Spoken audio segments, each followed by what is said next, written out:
All right, I've got a question for you today. Did you know that there are 3 specific birthdays that can have just a huge impact on your tax situation? That's right, there's 3 of them. If you're approaching, here's a hint, 50, 65, or 73, those are the 3 dates. Stick around. Let us help you reach your peak in retirement. It's time for Your Retirement Elevated. Hey, welcome to another edition of Your Retirement Elevated. Walter Storholt alongside Scott Dugan, ready for another episode. And we're talking birthdays. Where's my present, Scott? You've got some presents on the table there. You're in the birthday mode today. In the mail on its way. Yeah, perfect. Well, I'm excited for today's episode because I like when things come in threes. It just makes life easy. And we've got 3 important ages to focus on today. And the idea here is that these are really important ages for tax situations. So I think this will be important and really perk up your ears if you're 50, 65, or 73 or approaching that age. Mm-hmm. Oh, definitely. The rules that are out there are to guide behavior. And it's our job, your job, is to navigate, the rules that are laid out there and optimize those. And that's most of what we do for our clients is be proactive and let them know what are the opportunities that are ahead of you. Yeah. That 50, 8, 65, and 73, those are some big ones that we're going to talk about today. Yeah, that's going to be huge. And so the goal here is not only to help you plan for retirement, but today's episode really in kind of zooming in on how can we lessen the tax burden on you. And here are going to be a couple of ways that you can do that. So the first age is age 50, and you kind of have this categorized, Scott, as the catch-up age. In fact, if folks watched our previous episode, we were talking about catch-up contributions a little bit on that episode, and that's kind of what we're hitting at here, right? Yep. And it's not Heinz ketchup. It's different type of ketchup. Yes. Different type. Yeah, so with that age, I think you lose a point for that joke, but carry on. Probably that was pretty bad. That was bad. So, but at age 50, that milestone is you enter that catch-up phase. We're able to add additional dollars to your retirement accounts, whether it's a 401k, 403b, 457, traditional IRA, Roth IRA, any of those retirement accounts that are out there, you're able to put more dollars in.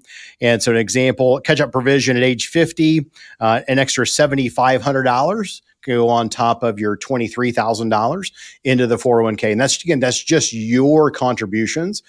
The employer contributions go on top of that. Wow. And, so that's just one person, not including a spouse. So Exactly. Huge difference. Huge difference. And then as far as when we look at the IRAs, additional $1,000 on top of the $7,000 for IRAs, for a total of $8,000 per person. Why is it not so significant on the Roth side, Scott? Do you know? Is there a particular motivation behind that?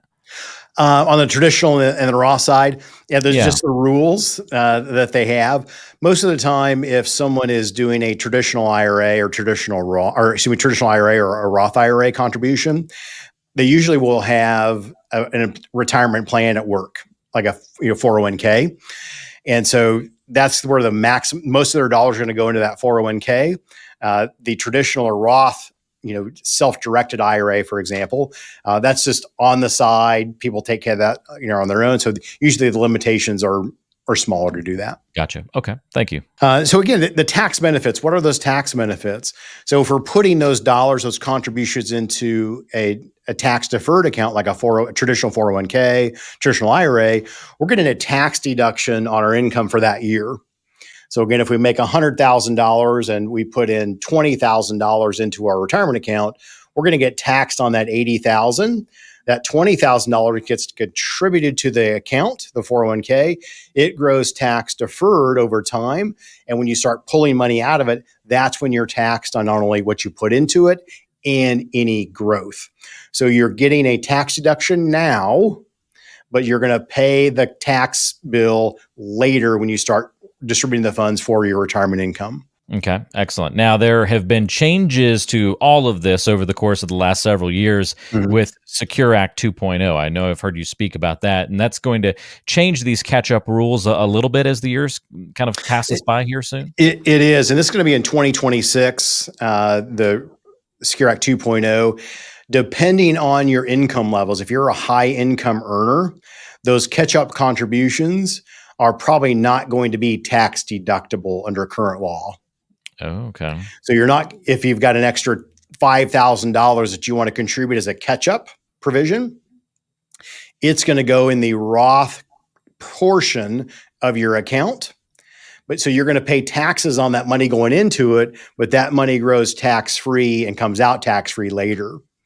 So really what they're doing is they are giving up the tax revenue downstream to get the tax dollars today. And if you read some experts, they think that over time that the actual contributions to a 401k or a 403b, 457, that at some point those may be all Roth, meaning it'll all grow tax free. But that means think about how many dollars out of someone's paycheck is taxable during their Right lifetime. off the bat. Yeah. Right off the bat. So that is an easy, by the stroke of a pen, a change to where, hey, you can't put in and get the tax deduction today because Uncle Sam wants the money now. Yeah. Right. And so I would assume that would be phased over time, like a lot of things. But just something to be aware of if you're in those higher income brackets and you're trying to catch up, that's going to go into a Roth and you won't get that tax deduction out of the gate. Yeah, it's not a fundamental change, but a big one nonetheless for those who it's going to have an impact on, and definitely something to be aware of. Mhm. It sounds like a lot happens at 50, Scott. We're humming along in our 20s, 30s, and 40s in our working years without much difference, I think, to kind of how the rules apply to us. And then a whole bunch happens here at 50 years old, as you can see. It does. And a lot of it is, it's the phase of life that you're in. Yeah. For a lot of people, their kids are, either getting ready to leave high school or they've been in college and out of college. And that now is the time where people can actually catch up and contribute to the accounts. They've got better. Hopefully you're getting a little more income staying in your pocket. Yeah. So hopefully your payroll is lower. Yeah, that's right. And now you can focus more on you, because we've got competing priorities, in our 20s, 30s, and 40s. And 50s, it starts to clear up a little bit, hopefully, for most people, where they can focus more on their retirement, their savings, their plan. And that's just a great way to do it. And it's also a time where you may want to reassess your risk that you have in your portfolio. Yeah. Depending on when you're going to retire, you may want to have the appropriate amount of risk in that, so you have a little more stability. For some people, and it also depends on your risk profile, your risk capacity. But for most people, it's good to just reassess no matter what. And as a final thing, a bonus perk, and I know this because I'm turned 51 this year and be 52 next year. You're eligible for AARP. Now, I'm not endorsing them or promoting them. I just know that at 50, you're eligible to be in their program, and there might be some perks and some discounts you may want to take advantage of. Yeah. So there you go. More good news as you age, perhaps, to at least throw a little something extra in there for you. That's right. Great breakdown. If you're at age 50, there you have it. Some of the great things that you need to be paying attention to. Big tax implications on all of those, Scott. You want to turn the page to 15 years later when you hit 65 or start approaching it? Absolutely. Those are two big milestones there. So, at 65, you get that higher standard deduction. And so depending if you're single or married, you get an additional standard deduction on top of the normal. And so a little incentive to be over 65. Number two is Medicare eligibility. A lot of people, we've talked about it earlier and many times on the show, is that a lot of people are making decisions about retirement based on healthcare costs. And with the situation with Medicare, it does simplify the things for a lot of people. So again, enrolling at the appropriate time to avoid future penalties is extremely important. There are pluses and minuses for delaying. Now, it depends on, you could be age 65 eligible, but you're going to work for another year or two. And so you're not going to necessarily go on Medicare at that point. So every person's going to be different. Everyone's going to have a different plan. In our office, we have specialists that's all they do is up to 65 and post 65 healthcare options. And whether it's you stay on your corporate plan, you use COBRA, you go on the exchange, you go on to Medicare, you get a Medicare supplement, Medicare Advantage, all these different options that are out there. just know at 65, you're going to want to look at what your options are and make the appropriate decision. Yeah. So it's just a huge age. I mean, and that we're just scratching the surface of what you've got to consider at that age 65. This is certainly the big one because the healthcare involvement and tax situations and everything. But man, we know when you get into your 60s, every year's becoming a milestone to some extent at that point. Absolutely. And to that point with healthcare, for example, we have a client that their plan, they're going to work till 63 and a half. They're going to take COBRA from 63 and a half to 65. So, 18 months. They're going to pay out of pocket. They've saved money in HSA to do that. So it's good tax advantage. And so their target was, hey, I'm going to work till 63 and a half. I'm going to pay out of pocket for healthcare. And then I'm going to switch to Medicare and simplify my life. But that 18 months of medical expense, it was worth it to them to buy back their time and get to doing the things they really wanted to do in retirement. Is your retirement journey truly tailored to your needs? In his book, Exceptional Retirement: Tools and Strategies for Retiring on Your Own Terms, Scott Dugan addresses the crucial questions all retirees ask. Discover the power of a clear financial decision-making process that can prevent major retirement mistakes and unlock exceptional opportunities. In the book, Scott outlines 4 essential questions that guide retirees toward successful outcomes. Don't miss out on key insights that could define your future. Available now on Amazon. Click the link in the description of this episode to get your copy of Exceptional Retirement. All right, let's move to our final age, Scott, 73. And I know that age, even though it's been shifting a little over time, and I don't think it's quite done shifting yet, but required minimum distributions start to become the big focus here. Yes, and it was 70 and a half. Now we're at 73. For a younger generation, it'll end up being 75. So it's all based on your year of birth. Yep. And so when we were talking about contributions earlier, if we make a contribution into our 401k or traditional 401k, we're getting a tax break when we put it in there. But at 73, we're going to have to take out a certain amount. All right? And we're going to have to pay ordinary income tax on the amount that's forced to take out, that we're forced to take out. So example, someone has $1 million in their 401k, it's going to be about $40,000 at age 73 that you're going to have to take out and go through what we call a tax transition, meaning it's going to show up on your 1040. And if you've got a Social Security check or 2, and let's say you've got some interest and dividends, that required distribution is going to be stacked on top of that, where that could make more of your Social Security, pension, or dividends be taxed at a higher level. And so a lot of the work that we do is forecasting forward of what are you going to be required to take out when you turn 73? And does that start to derail your plan? Does that start to really add up from a tax perspective? And that's where we start looking at proactive tax planning, saying, hey, we may not want to contribute so much money while you're working, or we may want to convert money that's already tax deferred, pay the taxes and get into a tax-free status like a Roth IRA or a Roth 401k. Again, that's not for everyone. It doesn't always make sense.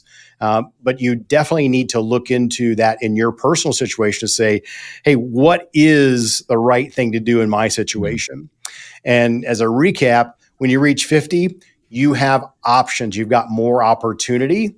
And that should be part of a well-designed plan of, can we put more money away? Number one, does our plan need it?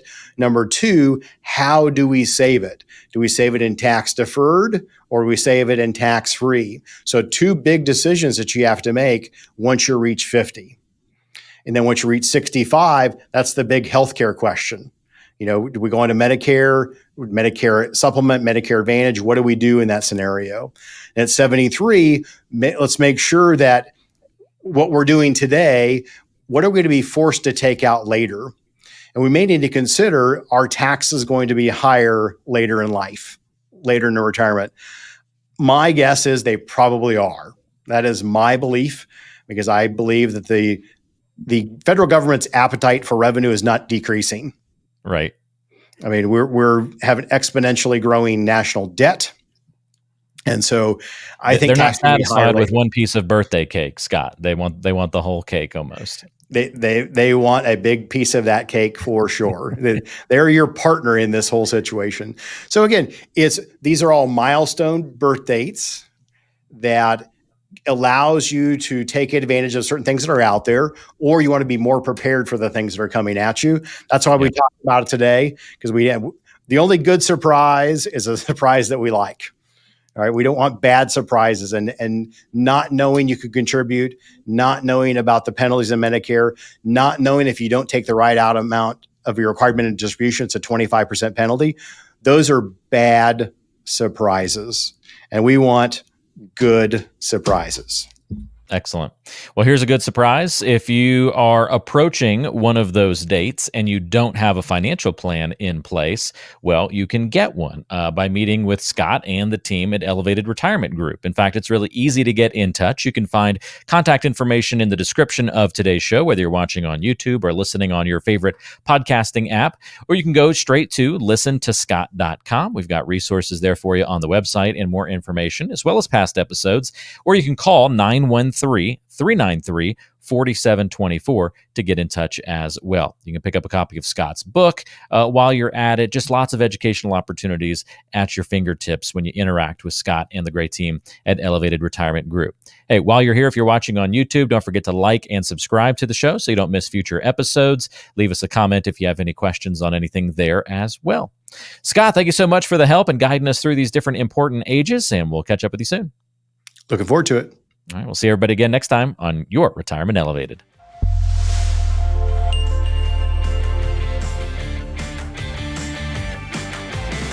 This video has been prepared for educational and marketing purposes only. The information in this video is general in nature, does not constitute personalized investment advice, and does not provide a complete analysis of the subjects discussed.